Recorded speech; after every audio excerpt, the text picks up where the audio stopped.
Вот мы послушали Ушакова. Взвешенный такой комментарий, говорит, Трамп сам позвонил, говорят, надо чаще созваниваться, содействие предлагал Путин по вопросу Ирана, но Трамп его как бы публично, да, вот типа отверг, типа не надо нам тут помогать, вы тут заканчиваете с Украиной. Обсуждали как бы Иран, но это все вперемешку с украинским вопросом. Но мне почему-то показалось, если сравнивать два заявления, Ушакова, пересказ разговора, и самого Трампа, ну, он там коротко говорит о том, что пообщался с Путиным, что это как раз-таки по Ирану в основном они беседовали. Вот как раз-таки вот абсолютно не про Украину.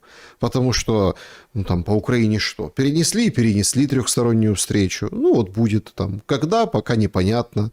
Все о чем-то говорят, но говорят как-то мало публично. Но Трамп снимает ограничения с российской нефти. Индийцы уже затариваются по полной программе, как не в себя, потому что понимают, вообще непонятно, что будет дальше по поводу этого Ормузского пролива. То есть сокращается выработка нефти, Арамко сократила, еще там другие государства тоже посокращали из-за вот этих проблем логистических. Соответственно, цена будет расти, нефть нужна сейчас, и вот быстро пытаются ее купить, а Путин говорит, а мы давайте переключимся на те рынки, где нам рады, поэтому Европа, сори, гудбай. Европа в шоке, а у них не получается продавить Зеленского. Ну, понятно, что британцам не нужна эта труба, нефтепровод «Дружба». Европейцам нужна, британцам не нужна. Ну, как так? Потому что сразу почувствуется разница в уровне, да, между Европой и Британией. Поэтому Зеленский вот уперся, и мы видим скандалы вокруг Венгрии, вокруг там их выборов и так далее. Мне интересует вот подоплека вот этого разговора Трампа и Путина. Как видите ее вы? Я хорошо известен как суровый критик Путина, и я от своего мнения, естественно, не буду отказываться. Но, как говорил Сократ, Платон мне дорог, но истина мне еще более дорогая. То есть нельзя отрицать то, что на прошлой неделе, то, что было сделано путем телефонной дипломатии Путина, имеет определенные совершенно видимые ощутимые результаты. А именно, 2 марта 2026 года, то бишь понедельник, интересный кадр заявил, что Украина должна помочь странам Персидского залива своими дронами-дроноводами и своим военным опытом.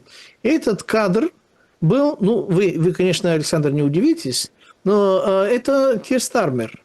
3 марта, буквально на следующий день, Зеленский вышел и сказал, а мы действительно можем им помочь, ну, давайте вы скажите Путину, чтобы он на месячное прекращение огня пошел, если он пойдет, мы сразу тут как тут, мы все это сделаем. 4 марта Зеленский опять вышел и уже никакие условия не ставил, а сказал, что да, мы будем туда наших дроноводов и дронов отправлять, чтобы им помочь. А мало того, 7 марта, то бишь это что получается, ну, 7-го, вернее, в субботу, не 7-го, в субботу. В субботу это какое число у нас? Ну, примерно там же. Зеленский, значит, 8 марта он это сказал, потому что 9-го вчера уже приехали первые украинцы-дроноводы там. Вот. И что случилось 2-го? А 2-го случилась первая серия телефонных разговоров по инициативе Путина. Сначала он позвонил королю Бахрейна. Король Бахрейна был вторым. Первый это был, по-моему, то ли принц, то ли шейх Объединенных Арабских Эмиратов. Да, король Бахрейна был вторым. В рамках того же самого дня или на следующее утро, то бишь 3-го, позвонил королю, вернее, наследному принцу Салману Саудовской Аравии. И с этими тремя в информационных сводках был просто дезинформационный шум, что они там пекутся по поводу безопасности, ну, общие такие слова. А на самом деле я уверен, о чем они говорили. Они говорили о том, что будем делать с ОПЕК, что будем делать с ценой нефти, что будем делать с этой логистикой, как будем договариваться. И они все, эти 3 монарха, попросили Путина повлиять на Иран, чтобы Иран прекратил вот это, грубо говоря, избивательство. В пятницу Путин поговорил, то есть это 4-й разговор телефонный с Пезешкианом. В результате чего Пезешкиан на следующий день, то бишь в субботу, вышел и сказал, а мы больше не будем никого бить и лупить, ну, по крайней мере, если там нету никаких американских баз, мы это прекращаем. Да, они продолжают лупить, ну, действительно, они продолжают лупить, во-первых, по этим базам, и, во-вторых, аккуратность и точность сильно прибавилась. Почему? Потому что может Путин предложить Пезешкиану для того, чтобы Пезешкиан согласился на то, чтобы Иран перестал, ну, немножко вот так рандомизированным образом стрелять. Он может предложить, и, очевидно, это уже произошло, что взамен того, что вы будете, ну, чуть более аккуратно там в регионе, будете пропускать, ну, китайские, ну, российские танкера, ну, чтобы хоть что-то там происходило, мы вам разведданные. Мы с Китаем, либо мы Россия, я не знаю, только Россия, либо и Китай, мы вам разведданные. И тогда ваши удары, поскольку у вас пусковые и все остальное преуменьшается, они станут более, ну, эффективными. И поскольку сделка, на мой взгляд, выглядит совершенно логично, они об этом договорились, и буквально на следующий день после того, как он провел первый разговор с Пезешкианом, а на следующий день Пезешкиан сказал, мы прекращаем, это в рамках одной недели, с понедельника по субботы буквально, то вышли вот эти ребята, разведчики, там, ЦРУшники, и сказали, очевидно, Россия уже дает какие-то разведданные, а Кэролайн Ливит, вот эта милашка, там, светловолосая, там, красоточка, сказала, а нас вообще не волнует то, что даже если Россия предоставляет какие-то разведданные, это нашего президента Дональда Трампа вообще не тревожит, на ход войны это не скажется, и на отношения с Россией это не скажется. Значит, Кэролайн Ливит говорит то, что ей сказано, естественно, Дональдом Фредеричем. А Дональд Фредерич инициативно, по своей инициативе, позвонил Владимиру Владимировичу и говорит, и мы сейчас должны догадаться, о чем они говорили. Если Дональду Фредеричу заканчиваются ракеты, заканчивается продовольствие, намечается гуманитарный кризис, настоящий в регионе, и все будут держать в ответе не Израиль, а США, потому что Израиль, что с них взять? Израиль – это Израиль, они ведут себя так, как они всегда вели, и у них есть свои интересы, которые, как бы с ними там ни говорил, ничего не получится. Трампа они держат в ответе. И американцы держат Трампа в ответе, и европейцы держат Трампа в ответе, и монархи Персидского залива держат Трампа в ответе, и Индия, и Китай держат Трампа в ответе. Все держат Трампа в ответе за то, что происходит вот сейчас в мировом плане. А мало того, что у него ресурсы, и давайте искать какие-то другие дополнительные 100 дней, ну, у него с прогнозами всегда было хуже, чем у нас с вами даже, потому что мы и на него ссылались, но мы какие-то там вообще-то уговорки все-таки делали. Но сейчас Трампу, если Россия и Китай, либо только Россия предоставляют эти разведданные, у него развязка вообще-то с Ираном как-то улучшится? Нет, она не улучшится, она затягивается. А если Россия начала вообще-то устраивать хорошие отношения, вернее, улучшать свои отношения, они и так были не очень плохие, но улучшать свои отношения с Ираном, это означает, что Россия через Каспий может обеспечить доставку логистической продовольствия Ирану, и Америка ничего против этого сделать не может. Ну, вот вы же видите, как Азербайджан поступил. Можно там по-разному сразу относиться. переметнули. Как раз про Азербайджан я собирался сказать, как попытались их ударом, этим дроном там по Нахичевани подключить против Ирана 2 дня спустя, после того, как Илхам Гейдарович Алиев объявил полную мобилизацию первого уровня, 2 дня спустя разговор между Азером под названием Илхам Гейдарович Алиевым и Масудом Пезешкианом, потому что мама у него азерка тоже. И, соответственно, они договорились, что, слушай, это, во-первых, не мы, это игра под чужим флагом, вы сами можете догадаться, кто и как. И на следующий день Алиев все это отменил, сказал, мы даже будем сейчас помогать уже Ирану, если нужно там продовольствием, там гуманитарной помощью, любой вид помощи мы окажем, пока что не военной, но мы будем подключаться. То есть, оказывается, у Ирана есть какие-то появившиеся внезапно союзники, не только тут же очень интересный момент. Вот смотрите, отправляют там они продукты, азербайджанцы в Иран. Опять-таки, а это кому вы помогаете? Получается, режиму? Да, конечно. Да, конечно. Да. То есть, получается, что там по вам уже нанесли удар там, дронами, а вы режиму помогаете. То есть, абсолютно другая там игра, вот восточная в этой теневой стороне вырисовывается. Там есть актор, и, по-моему, актор – это Великобритания. У Великобритании есть, только что уточнили в начале нашего разговора, мягко говоря, сильно различные интересы в этом регионе различные от израильских и различные от американских. Ровно так же, как у Великобритании есть сильно различные интересы на территории многострадальной Украины, различные от американских и от российских. Поэтому это как вот кино вспоминаем. Ты суслика видишь? Нет. А он там есть. Ты британцев там видишь? Нет, они даже свой корабль вообще-то не дают, потому что, видите ли, у них массу там оснований, профсоюзы не дают работать в пятницу или в субботу или что-нибудь такое, вообще мы не можем. А как внезапно, во-первых, Турция, Турция это прокси, Великобритания, это последние 200 лет никто это не менял. Азербайджан тоже под очень сильным британским влиянием, Средняя Азия тоже под сильным британским влиянием. И страны Персидского залива, только что уточнили, 70-80% это Commonwealth. Это не американское сообщество, это британское сообщество. А это чего-то значит.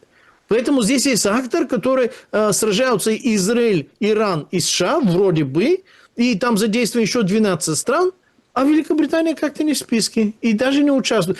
Хотя вроде бы по британской территории база Акрутири, которая в Кипре, это британская территория. Пункт 5 договора НАТО сразу надо было подключать, но об этом только говорим, потому что кому подключать? Бельгийцев, голландцев, может итальянцев, может испанцев? Кого вообще подключить? Никто не подключится. Отправят там минералку, да, подгузники, и на этом дело закончится. Пункт 5 исчерпан, что называется. Так что Британия здесь, по-моему, участвует, и Британии не нравится то, что делают и Израиль, и США в регионе, потому что Британия терпит прямой ущерб. Поэтому у США и у Израиля дела не получатся блицкригом. Блицкриг уже исчерпан. Это ровно так же, как там. Еще раз, я поэтому говорю, у меня аналогия с Великой Отечественной, хотя, конечно, там масштабы по времени были другие. Сейчас все сильно уплотнено, и то, что раньше происходило год, сейчас происходит за неделю. И военное, и политическое, все уплотнено очень сильно, сгущено, что называется. Аналогии я вижу. Избиение Советского Союза первые несколько месяцев, с июня до осени, можно сказать, до зимы, а внезапно появилась вторая армия, а потом появилась и третья армия. Потому что есть мобилизационный ресурс, потому что есть предприятия-дублеры, и эти люди продолжают сражаться. Не просто сражаются, они идут вперед. Это как? Это что такое? Это по правилам войны? Нельзя так. Это вообще ужас какой-то. Здесь то же самое. Все уничтожили. Иран должен уже лапки вверх, язычок высунуть и спросить, что скажете, белый сахиб? Белый, розовый, зеленый, неважно, серо-бурмалиновый. Говорите, что надо. Нет. Фетфу дал Систани Аятулла. Понимаете, когда убили Аятуллаха Али Хамини, это все равно пристрелили папу римского на лестнице святого Петра, там в Ватикане, прилюдно на весь мир, причем в рамках Страстной Седмицы. Вы же понимаете, что сейчас как бы у Трампа, он же как бы первый после Бога, за него там молятся, все держатся, он у себя на странице публикуют какое-то пророчество о том, что помазанник Господень воинство христианское возглавляет. То есть Хексет, в общем, религиозный фактор сюда замешивает. Он весь в крестах татуированных здесь, грузинскими крестами.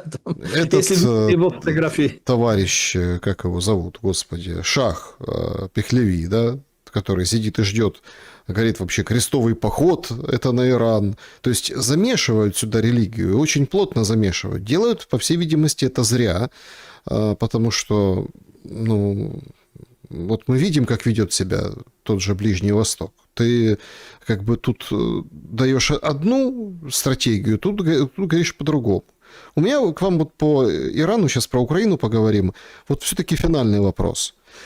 Тут Б-52 что-то разлетались, тяжелые бомбардировщики, лансеры в Британии. Как вы думаете, вот если, например, не будет там получаться у Трампа, он жахнет ядеркой, потому что телодвижение, с точки зрения перемещения, плюс испытания, которые проводятся параллельно, они у людей, которые следят за темой ядерного оружия, вызывают такие серьезные опасения.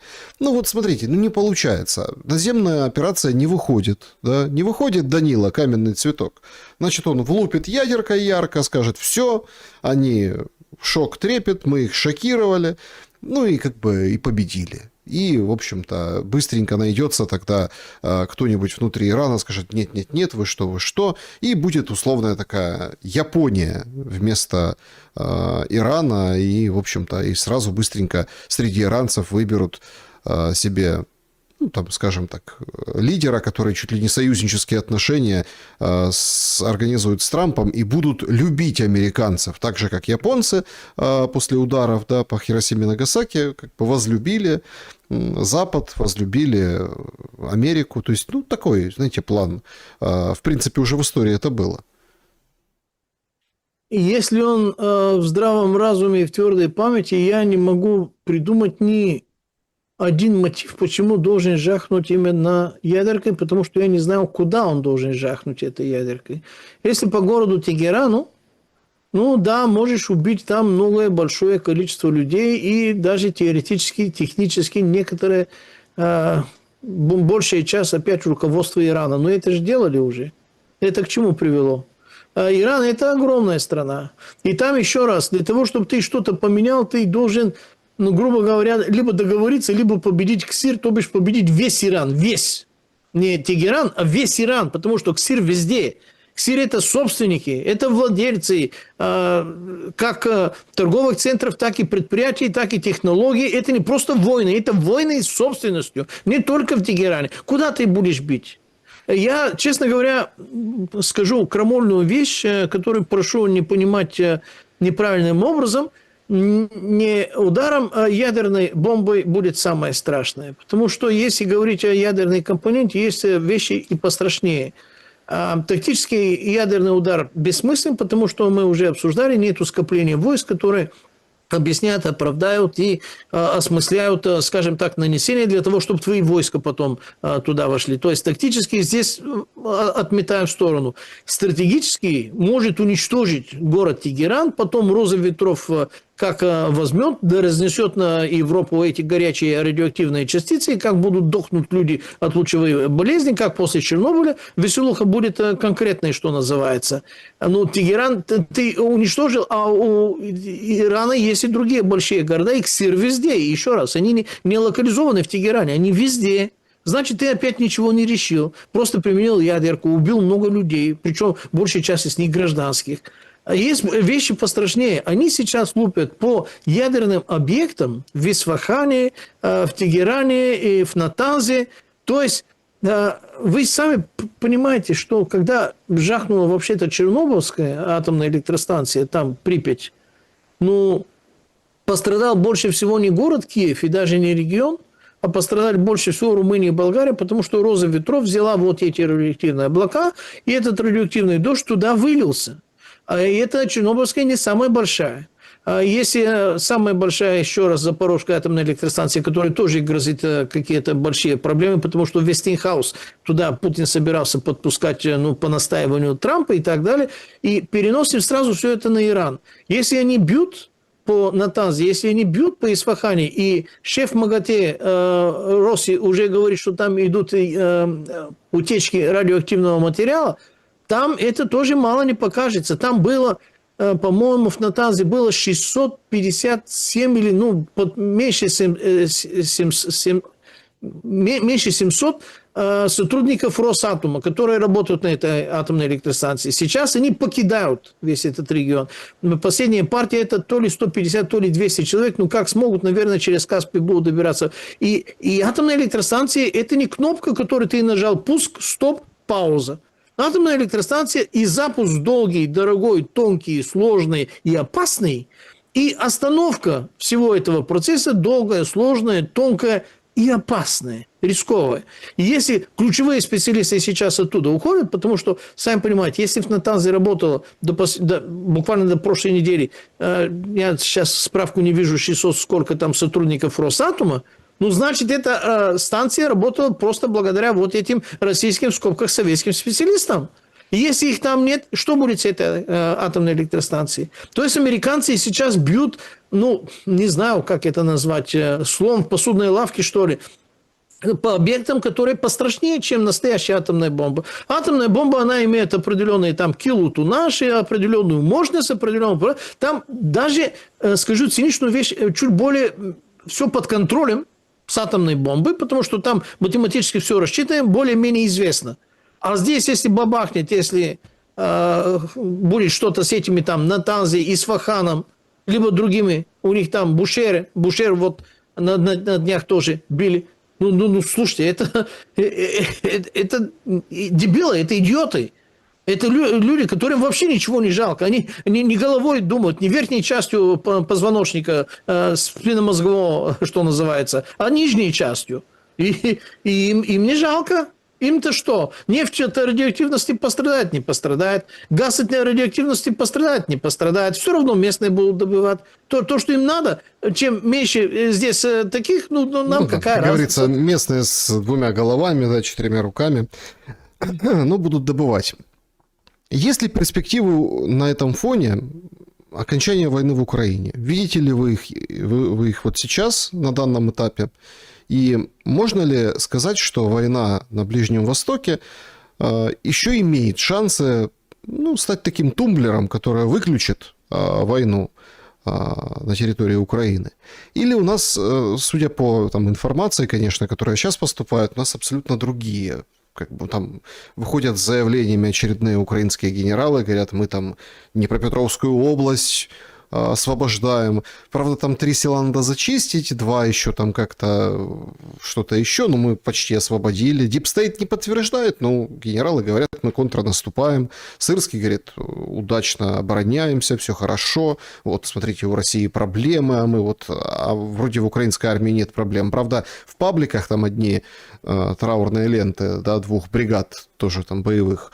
Скала, еще там какая-то 225-я, кажется, да, если не перепутал номер. То есть мы видим какую-то, абсолютно паузу на преображение вот этой войны. Но куда она, во что она превратится, сейчас сказать максимально сложно. Я опять скажу непопулярную вещь, но я скажу то, о чем я думаю, а пусть кто-то меня будет опровергать.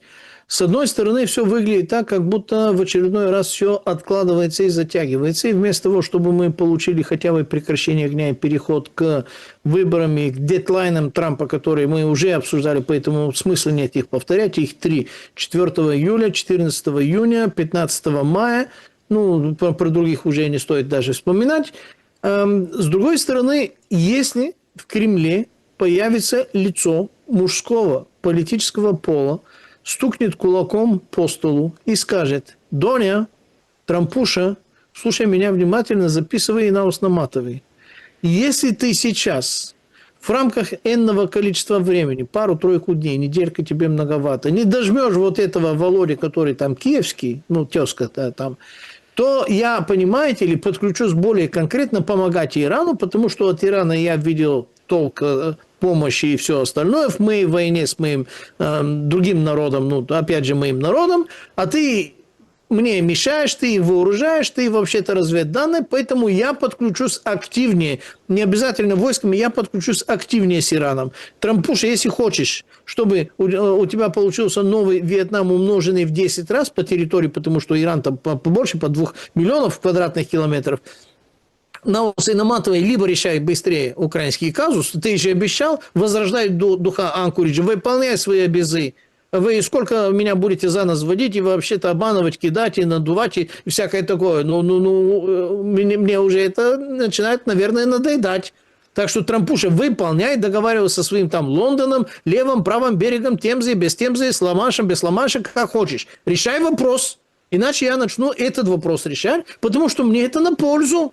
Пока вы там воюете, пока уже даже если будете санкционировать, народ уже понимает, что лучше купить против вашей американской там воли и запрета, а лучше вы там это самое. Мы наше добро, органическую фасильную, мы в сторону Азии. Европа как хочет, если не хочет, это неинтересно. Доня, у тебя срок. Я тебе срок, меньше недели. Договаривайся с этим там. Компроматы будешь доставать, разведданные будешь отрубать, Starlink будешь отрубать. Твои проблемы, твои вопросы. Инструменты у тебя на руках есть. Анкуридж ты обещал. Ты пацан. Слово пацана давал? А где это слово? Значит, ты не пахан, ты не пацан. Ты это самое, другое. Обратное пацану. Вы сами знаете кто. Если будет лицо мужского политического пола, эдакое немножко то ли Жириновский, то ли Хрущев, ну то ли еще лучше Сталин, конечно, то вопрос очень быстро можно развернуть, и в рамках меньше месяца, ну, как сказать, ну, вы сами можете догадаться, что до конца весны российские войска уверенно будут держать левый берег Днепра по всей полосе, уверенно, в рамках месяца. А в рамках года, ну, до окраинах Западной Украины, может быть, и до границы с Венгрией, Словакией и так далее. На чем основан ваш прогноз? Вот смотрите, наоборот... Там... А нету лица мужского политического пола в Кремле, понимаете? В том-то и вся проблема. Ну, давайте так тоже. Вот не могут, россияне не могут. Мы это же часто слышим, да? Вот Арестович у меня вчера в эфире говорит, они не могут, они там ничего не могут захватить, они там могут чего-то разрушить, но они вот не способны они добиться цели. А вот Украина, смотрите, стоит, даже контратакует. Это да, уже большой успех. Так есть. Ну, сила Украины сопротивляться сейчас состоит не на количестве и на уровне личного состава, а на количество и качество дронов, которые прямиком зависят от Старлинка и которые прямиком зависят от разведданных. Все остальное, вот это высокоточное, высокоэффективное железо, летающее, жужжащее, ударяющее, взрывающееся, зависит прямиком от Старлинка и от разведданных. Если этого отрубить, это полностью в ресурсах Трампа, буквально сегодня, сейчас, в сию минуту, то эта армия, ну, как сказать, потерять 60, а то и 80% своей боеспособности, особенно с учетом нехватки личного состава. Единственное, что сейчас, грубо говоря, компенсирует нехватку личного состава ВСУ, это именно количество дронов. Но, опять же, эти дроны, они в этом всем нуждаются. И так будет иначе работать с этими дронами только напрямую визуальный контроль. Эффективность кратно снизится. А если эффективность кратно снизится, даже вот это количественное преимущество, которое имеется у российских вооруженных сил, будет достаточно для того, чтобы захватить рубежи до того, как новые рубежи были инженерно подготовлены. То есть, если ускорится ход войны и захвата территорий, то Украина не будет в состоянии подготовить новые рубежи, а это, в свою очередь, еще больше ускорит атаку вперед и захват территории со стороны России. Это очень простая, очевидная, математическая, не обязательно с военным образованием логика. Но, во-первых, в Кремле нет лица мужского политического пола, который может стукнуть кулаком и сказать, если так, вот инак. И Китай, и Индия, и Россия заинтересованы в том, что помогать Ирану напротив тебя. Так что, Трамп, решай. Решай, тебе это ничего не стоит. Ты просто можешь это отрубить, и тогда я готов, ну, грубо говоря, ну, там уже Трамп скажет, на что должен быть готов. Если нет лица мужского политического пола в Кремле, вот будем наблюдать именно то, что вчера вы с Арестовичем обсуждали. Арестович человек военный, и с его военным описанием, военным, скажем так, с его военной логикой я согласен, я прослушал его участие в вашем канале. У меня с ним разногласий нет, я тоже офицер-резервист, правда, не подполковник, как он, всего лишь капитан, но я все это понимаю. Ну, знаете, как бы тут же философы правильно говорят, да, вот те, которых вы приводили, что все планы на войну рушатся. Да, ну, как она начнется, да.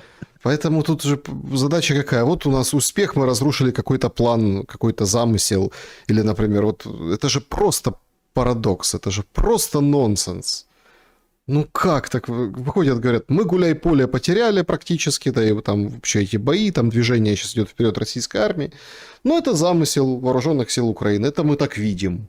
Так мы видим эту войну, понимаете? И думаю, ну слушайте, тогда, может, там и как бы Запорожье тоже это замысел, да, там взять и уйти, такой замысел. Но мы же смотрим в будущее, глобально на войну. Опять-таки, у Зеленского же как времени много, он говорит, я молодой, в общем-то, у меня это Трамп старик, там Путин старик, все они там... Я всех похороню. Путин, вот смотрите, как кашлял, слили подлецы необработанную версию поздравления женщинам. Представляете, да. Кашляет. А Зеленский, видите, не кашляет. Поэтому вот как бы... Зеленский качается, он вообще-то вот так. Поэтому вот отсюда такая вот и аналитика, что вот там Россия пошла на нисходящий тренд, вот это вот все. Ну, в общем, как бы будем наблюдать за всем происходящим. Можно соглашаться, можно нет, но выглядит все, конечно, как Скверно. скверно, и, знаете, как очередная пурга. Знаете, почему пурга? Потому что за этой пургой, в этом тумане, да, который напускают, каждый день обстрелы по Украине, каждый день их хватают, ловят, Сотни людей. засовывают Да. в бусы, издеваются, убивают. Люди гибнут на передовой, люди гибнут в домах у себя под ударами. Никто это не останавливает.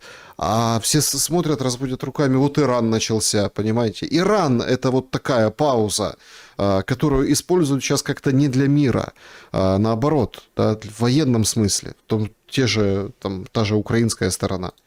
Кто остановит Трампа? Опрос. 5% Европа, монархии, глобалистов. 13% возраст. 29% Китай, Россия. Или никто сам остановится. Это 52% проголосовали, что вот нет силы такой, которая его может остановить. Сам должен остановиться.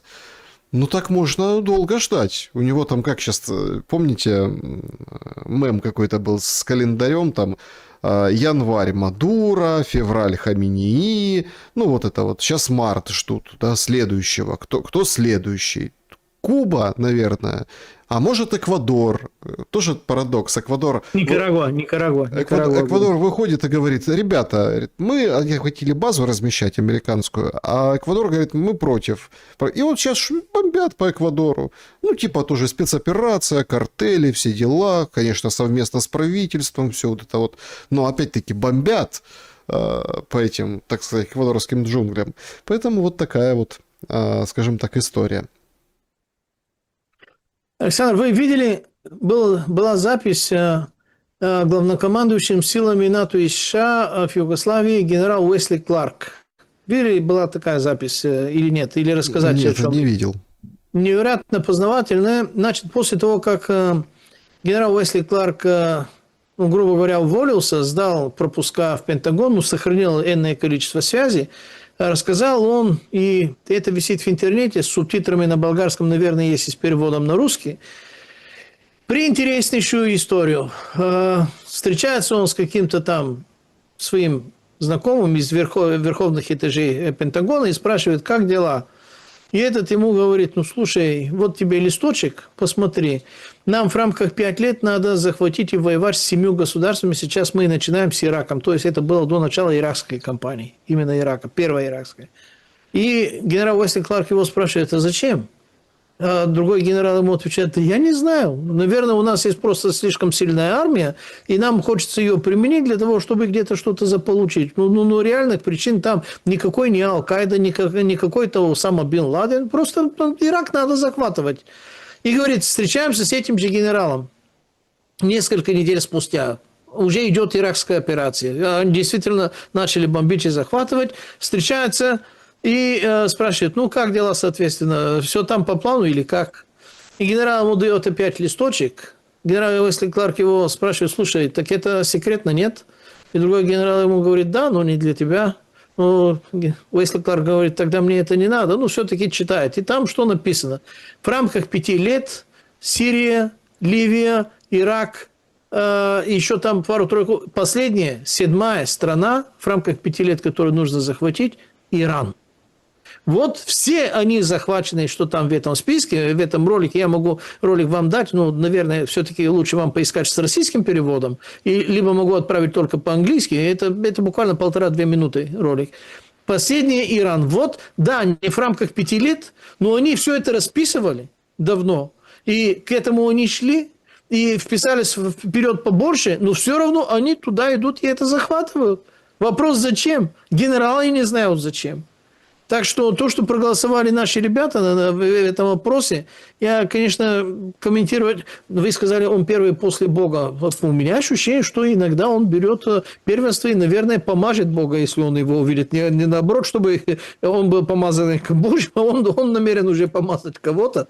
Ну, не суть. Трампуша – это дело такое специфическое. В его возрасте, наверное, такие экзотические выпады можно относиться с благосклонной доброжелательностью вот такое политическое шоу, которое нам представляет. Правда, это немножко не весело. Это даже много, очень даже много не весело. Ну, что с этим поделаешь? Да, друзья, переходим к вашим вопросам. Пламенный режим Блиц, пожалуйста, да, чтобы большее число пройти наших уважаемых зрителей. Поехали. Сообщество YouTube. Петр, можно ли сказать, что Иран на данный момент самое суверенное государство? Одна из, есть и другие не менее суверенные. Я бы их назвал Швейцарию, назвал бы Северную Корею, назвал бы Исландию, назвал бы Китай, назвал бы, ну, дальше не буду, ну да, одна из тех, которая 40 лет, в отличие от всех других перечисленных, под жесточайшими увеличивающимися санкциями доказала свое право не просто на существование, но и на влияние на весь шиитский мир, и которая разработала все современные технологии, почти изолированно от остального мира, в том числе и нанотехнологии. Поэтому, да, в многом мы не отстали, но в другим отношениям это одна из первых 10 экономик мира. Это вообще нельзя сбрасывать со счетов. Категорически решительно, да. Угу. Андрей, смерть Буратино прекрасно иллюстрирует то, как за 30 лет можно из высокоразвитого общества СССР сделать серую массу украинцев. И никакой эволюции. Оглянитесь, все доказательства вокруг.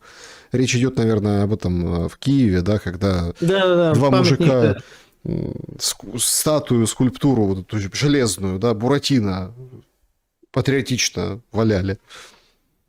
Ну, он, наверное, иноагент Путина и, соответственно, пропагандист Путина, поэтому у Буратино дела плохие. Сейчас СБУ займутся. Слушайте, это достаточно известный в истории процесс, называется вторичное одичание раньше цивилизованных наций и народов. Это действительно было. Большая часть нынешнего Афганистана в древности были, ну, не менее продвинутые, они были частью Персии, поэтому они были передовыми. А вот под влиянием специфических других обстоятельств перечислять не будем. Видим люди в шлепанцах, там мужики, скажем так, в платье, белое обязательно, и специфическим дресс-кодом, и специфическим бытом, который, ну, мягко говоря, не соответствует даже соседним странам. Хотя они продолжают настаивать на то, что они персы, понимаете ли. Поэтому, если врубить дерационализацию, а она врублена по самой мах, или макс, лучше сказать, то получаем то, что уже нам Буратино, понимаете ли, враг народа, что называется, и иноагент Путина, а куда уж. Здравствуйте. Сын Хаминеи стал новым лидером Ирана. Революция, которая когда-то свергла монархию, сама пришла к наследственной модели власти. Это начало конца Исламской республики или ее новая, более жесткая реальность? Может ли такой переход спровоцировать раскол внутри элиты и волнение в обществе в будущем? И как воспринимать тот факт, что по сравнению со своим отцом он не обладает сопоставимым религиозным авторитетом? Ведь сам Хаминеи раньше говорил, что этот пост должен занимать по-настоящему достойный и признанный духовный лидер. Благодарю вас за ответ. Денис. Все, что было сказано, ну, практически почти все, да, правда. Однако Муджтаба Хаминеи, он человек-богослов, он не имеет гражданское образование. Но зато он был именно тем связывающим звеном между Рахбаром и Ксиром в переводе в условиях войны. Он не был назначен и выбран отцом своим, он был назначен и выбран коллективным разумом аятол. То есть, если есть ассамблея, это они коллективно решили. Как они коллективно его назначили, так они могут его снять и выбрать другого. Поэтому говорить о том, что есть наследственная монархия, у них были реально серьезные мотивы на то, чтобы именно его, молодого 56-летнего, сейчас ставить у руля для того, чтобы занимался более жестко вот этими процессами, которые, наверное, были, ну, там слабинка там какая-то была. Да. Я не знаю, в вашей передаче вы обсуждали вообще-то предательство какого-то странного везунчика, главного человека Ксира, Исмаила Каани, который арестовали, потому что, оказывается, он всегда буквально за 3-4 минуты до любых ударов, начиная, ну, практически с генерала Касым Сулеймани, заканчивая с Рахбаром Али Хаминеи, он покидал это место, где они были, ровно за 3-4 минуты до этого. Либо там, где он был, никогда прилетов не было. Ну, странная такая, понимаете, или закономерность уже. Заговоренный, наверное. Ну, да. Так что, если генерал Ксир был на таком уровне, то нужен человек, как Муджтаба Хаминеи. Наверное, они так и решили. чтобы с этими вопросами действительно все это порешать для сохранения государства иранского.